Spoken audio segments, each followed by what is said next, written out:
Okay, going over the tripod sweep to single leg X. So starting off in this tripod position, my left foot's on his hip, my right foot is hooking behind his knee, my left hand is cupping his heel right at the mat, so right at the end of the lever. Controlling his hip directly with my left foot in this leg press alignment.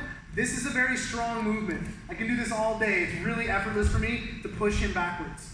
As I push him backwards, that moves his center from where it is now, directly underneath his base, to slightly backwards. If he doesn't move back forwards, he'll eventually get tipped over and fall to the mat because his center has moved so far away from his center of base, he's going to fall. Center of mass away from the center of base. So as I push him back here, I'm going to relieve this frame so that he can come back forward. As I relieve that frame, I pull him to me, mostly with this leg.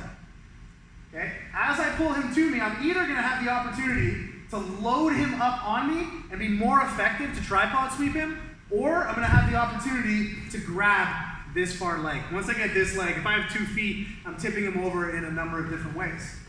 If he gives me a few different responses here where I can't use one of these options, for instance, if he turns his hip and he really extends this leg far away, this can be kind of hard to tripod sweep someone from here. So I'm going to bring my leg underneath, digging into the ground with my heel, my elbows, and my right hook, pulling myself so that his ankle is right in my armpit, and I'm going to bump him forward in order to capture this foot. Once I have this foot, I can move into a 2 ankle sweep or into a single leg X alignment, tipping him backwards and having him fall. One more thing, I want to make sure that we're familiar with this idea of managing our resources here. So if I can't tip him over with a basic tripod sweep, the answer is not going to be to just like push even harder and add more energy. If I push into him and I'm like, there's a bit of a wall there, his reaction means that I'm opening up a new opportunity. So I'm going to pull myself underneath him. Okay, I dump him forwards. Maybe I get him to the mat. So let's say I tip him over, just watch the wall. Okay, tip him backwards.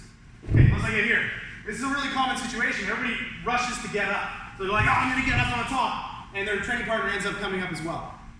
I need to manage my resources such that I'm preventing him from getting up into base before I try to get up into base. Okay, so I've knocked him over. I need to allocate a certain amount of my resources to just preventing him from getting up. Okay, so if he starts trying to get up, okay, all I'm doing is preventing him from getting up. As we continue through this battle, I'll eventually find the time, or maybe I'll look to attack a straight ankle lock as he goes to defend. Then I put my resources towards actually getting up. Okay, so that's the tripod, single leg X, and a little bit of a blurb on managing your resources. Okay, guys.